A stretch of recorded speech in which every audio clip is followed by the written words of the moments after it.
But when Mhm. you have the top, the executive who isn't driving the cultural changes, Mm. what that says is, you don't care about me, you don't value me, you don't respect me, and I'm just going to sit here, do what I want. Welcome back to Revenue Remix Roundtable, where I bring in experts to discuss current trends or challenges and give you insights you need to grow. I'm Summer Poletti, your host and moderator and founder of Rise R Us, where I help people avoid waste on stupid go to market strategies that fall flat. This is part 2.5 of the alignment series. In the last one, we only got through half because we riffed on each other and we had all these sidebar conversations. We are hearing, because it has dropped, that the conversation resonated. So we are here to complete the notes that I made these folks prepare for the last time around. So joining me again is Valerie Martin, finance execs who build the systems that turn "we're totally aligned" into numbers you can actually track on your P&L. Hello. And Raven Page, change management consultant who deals with the people side, because culture is where your perfect alignment strategy goes to die. So we're going to get back on the alignment part that you're missing, why your culture and your numbers have to match your strategy. We will drop part 2 in the show notes in case you missed it. This is a continuation. Welcome back, ladies. So happy Thank to be you. here. Excited to be back. Yes, me too. Okay, so let's start with topic 3 today. Raven, you've said that every business problem eventually comes down to culture, and I totally agree. And it's not kumbaya, we both live in California nonsense. So unpack that for me. What does a toxic culture actually look like, and how does it kill alignment, even if the strategy is perfect on paper? Okay, so a toxic culture is when you have a fear culture, Mm. repercussion culture, where everything seems to be okay at the surface level, but when you dig down, it's not. Okay. And so what that means is that you're not communicating from the top down correctly, and your leadership doesn't walk the talk. It's a more do as I say, not as I do culture. And then the executive team actually are at war with each other and think nobody knows, but we all know. We all know. We all talk about it amongst each other. Did you see him? Yeah, I did. I saw her too. So what that does is the CEO, the founder, we all think we're aligned at the top. Oh yeah, look at this strategy, piece of cake, A, B, C, D, E, F. But down when we filter down to the actual individuals who are working on this strategy, there's infighting and there's non-truth happening, lying basically, because of the repercussion factor. And it's an unproductive, even if we're hitting some numbers, check your engagement scores, check your KPIs throughout each individual team. And then 360 reviews are the best when you can do them anonymously and truly be anonymous, which most employees don't think anything's anonymous. So you got to fix that as well. Yes. So yeah, the infighting, and I'm having Mhm. a little bad deja vu there. Yes. So okay. But then we have finance in the room because, Valerie, I want to talk about like how it shows up, and more important, like, why does this matter? Yeah. It does show up in multiple places. I would say from an operational perspective, Cool Shop shows up when how decision gets made and how resources get allocated. Because if Hmm. you think about it, when the culture is healthy, teams are owning their ownership of the outcome. They're like very Mm. clear what needs to be done. Budget conversations are about the priorities, the trade-offs for the company, not for their team. And Mm. everybody has the same goal. But when the culture is unhealthy, what really happens is the opposite. Budget conversation becomes a territory battle, like I've mentioned before. Team are protecting their numbers instead of solving the company's problem, like the North Star of what we're supposed to do.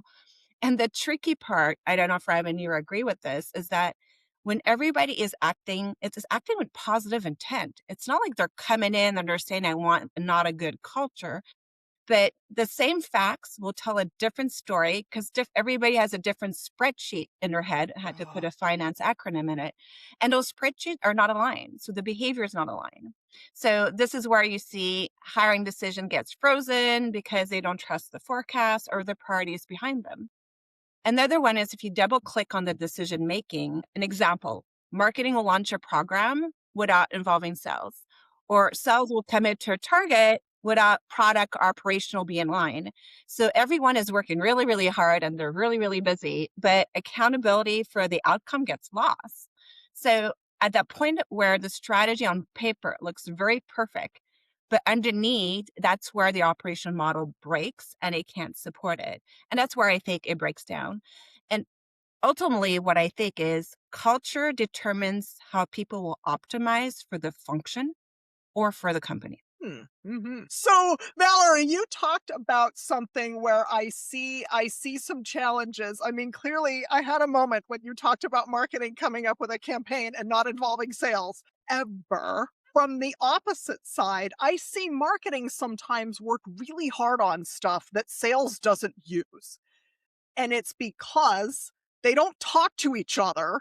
And then marketing creates something that sales is like, well, that's just fluff and they don't use it. And then they make their own deck, but it looks horrible because nobody in sales is a designer. It's just such a mess. Yes. Okay. So, Raven, why don't you add to? Because it kind of seems like you have Both of thoughts. those things, Valerie and Summer. Valerie, my favorite thing is when marketing launched something, communication, and all employees go, "That's a really nice article on LinkedIn. Is that what we're doing now?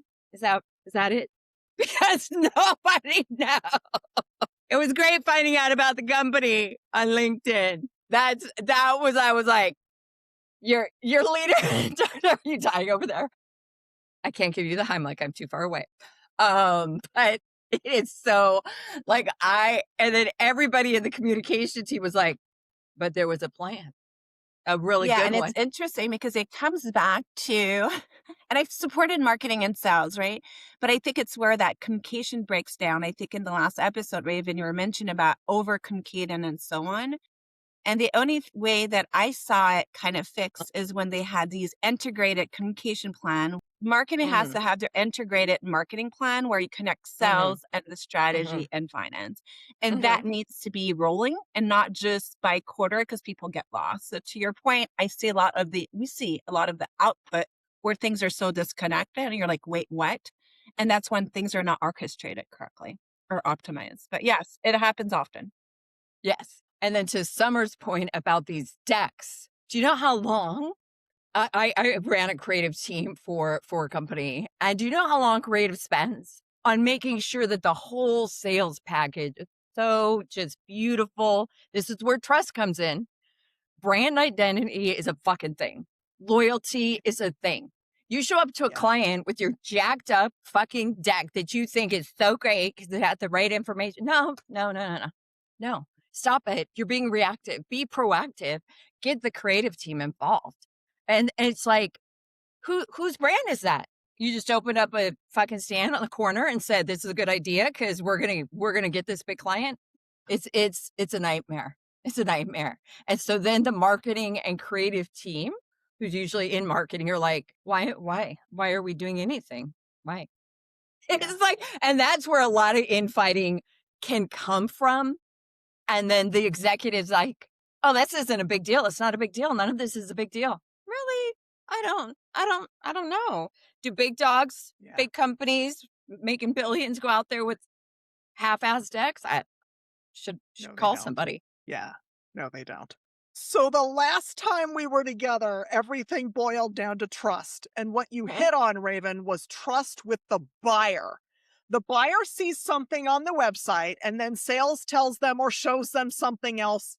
Instant trust killed with the buyer. And mhm, that's trust you don't want to kill. So, yeah. Um, so then toxic culture, where I see it, is like people spend time fighting with each other instead of tackling the problem, which is why it mhm, matters for your revenue. So, Raven, I want to talk to you first. Like, mhm. whose job is it to fix culture if it's bad? Everyone, but it starts at the top, right? We all have a part in it. We all have a part. I can't say, I fucking hate my job. I hate it here and do nothing to fix it. It's just like anything. So that means talking, communicating. But when you have the top, the executive team, the leadership team, who isn't driving the cultural changes, then why should the employee who's pushing all the little buttons do anything about it? Because Yeah, what why should that they care? says is when the executives don't drive it, you don't fucking care about me, you don't value me, you don't respect me, and I'm just gonna sit here, do what the fuck I want. That's exactly what happens. I get real passionate about this, if you can tell. Yes, it is. No, Value it your is the employees.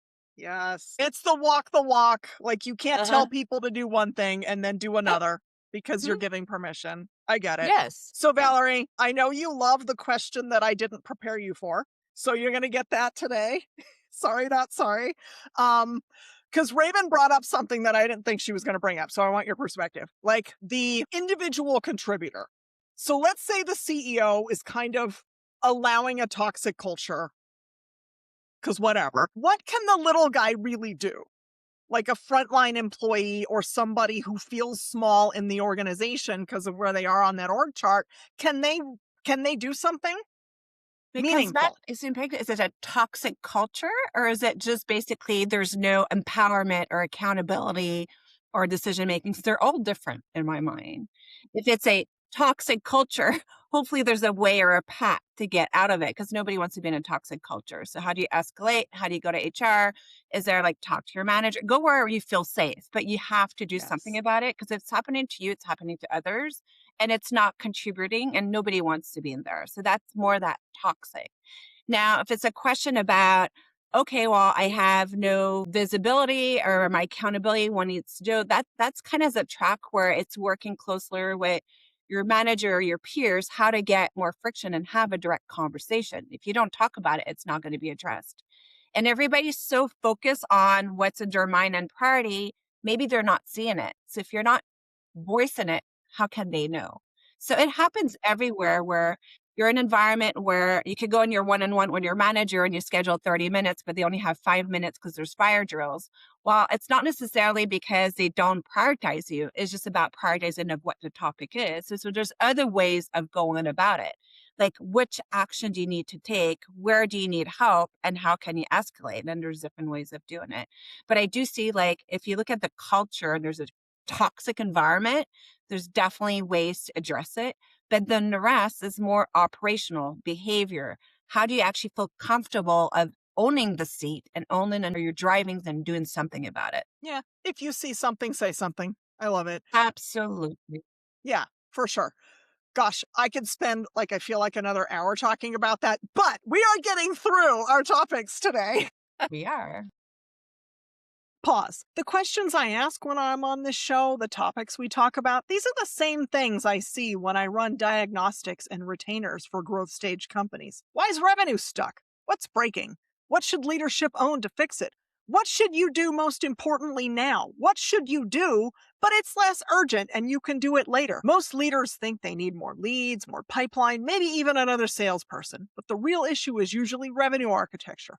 Sales, marketing, customer success, and partnerships, they're all drifting apart or they're not systemized. This is what my diagnostic uncovers, and it's custom to your business. I don't bring the same deck to every company. Growth is way too nuanced for that. If you've been listening to the show and thinking, I'm not sure what's costing us revenue, I'm not sure exactly what to do, that is what my diagnostic is for. DM me on LinkedIn if that might be useful to you. All right, back to the conversation. So let's see. So Raven, you've told me that alignment or lack thereof gets exposed during change. So I want to talk a little Mhm. bit about change management because if we're talking about a toxic culture and we want to change it, you have to manage that.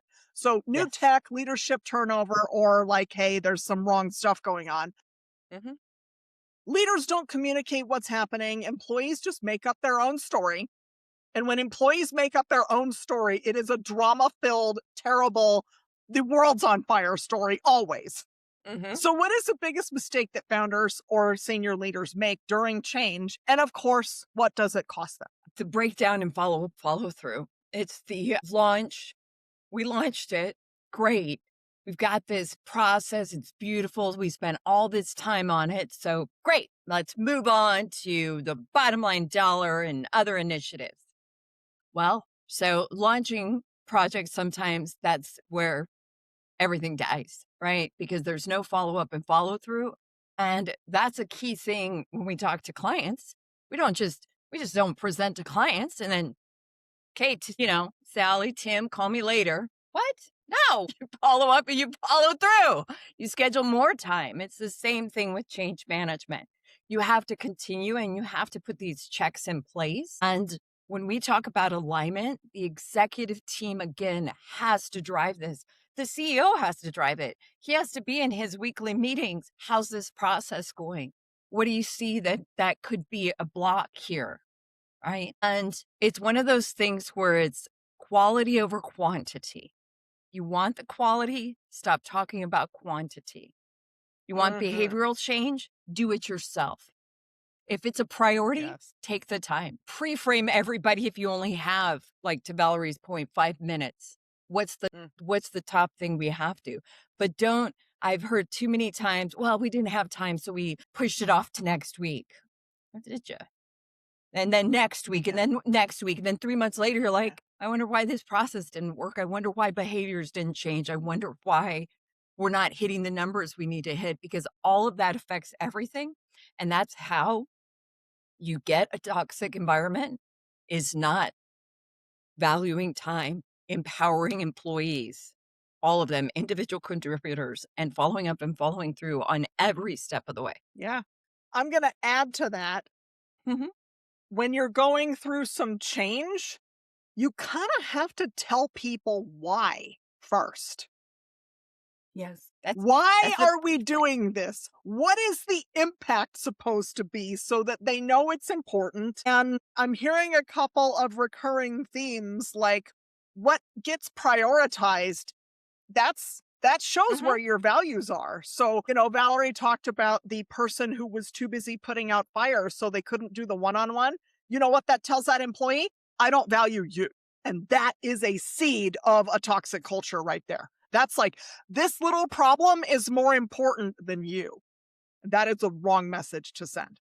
So, Valerie, I want to get your take on this. Since we're talking about change management, let's talk a little bit about operational readiness, like knowing if you can do a change initiative appropriately. Yeah, yeah. Well, for me, it's interesting because when there's a lot of change, like you can really, that's where you could see the operation system get tested. And I always compare it on flying a plane, right? So if you have multiple instruments, you have the speed, the altitude, the direction, and you're flying great, like everything goes great. But when there's change, you could call it turbulence. You need to make sure all the instruments are connected and you make sure they're all looking and it means the same thing. So in the cockpit, you know which direction you're going to go. So that happens when there's change in an organization. So for me, I would say the organization has to be ready for the change before introducing it. And what that means is that most of what I've seen as leaders, including us, we're all ready to figure out the new strategy, the new technology, like what we're going to do to get it done. So, but we don't look at what do we need to be able to absorb it? How do you absorb it within the process, the tools, and especially the people? So if you're just focused on, okay, here's this change coming in, but how do you absorb it and with the readiness in it, this is when it collapses. And this is where you see things breaking down. So as much as you know how to fly to tame the instruments, but you need to make sure you take care of the people that's on board. So that's how I usually look at it. I love that. And I like that we're talking about readiness. And Raven, you're going to get the gift of a question that I didn't prepare you for. Ooh, two in one day. What I see from visionary founders is too much change. We're going to do this. Oh, now we're going to do this. Ooh, I have this idea. Oh my God. Like, sometimes the worst thing is when a founder says, I have a great idea, right? So there is, on the readiness aspect, there is too much change. When do you see too much change? Why is that bad? And like, how can we rein in that visionary founder so that they don't chase shiny objects all the time? Mhm. And This kill is their culture definitely while doing so. this comes, again, even in the executive team, repercussion fear culture. Ooh. The CEO had an idea, we gotta implement it. Well, you know what the CEO said? "And, is there anybody up there who could be like, 'Let's all look in the mirror and go, that's not gonna work out.'" Because just Mhm. make it happen, that doesn't work. All of this leads again to culture where the sense is, who's enacting all of these things? And when you do the readiness for change management, meaning how are you gonna distribute the work? Do we have enough people? This is where you have to be strategic with your people team. How are we going to implement this based on we've got 15 clients that we're integrating into, say we're, depending on the company, integrating into this part of the SaaS environment, right? All of these types of things play. And then can we hire more? This is where you work with finance and operations. Who's putting all of this together? And so this is when the executive team fucking lace up your boots and tell the CEO to look in the mirror and say, it's not going to work. Stop fucking around.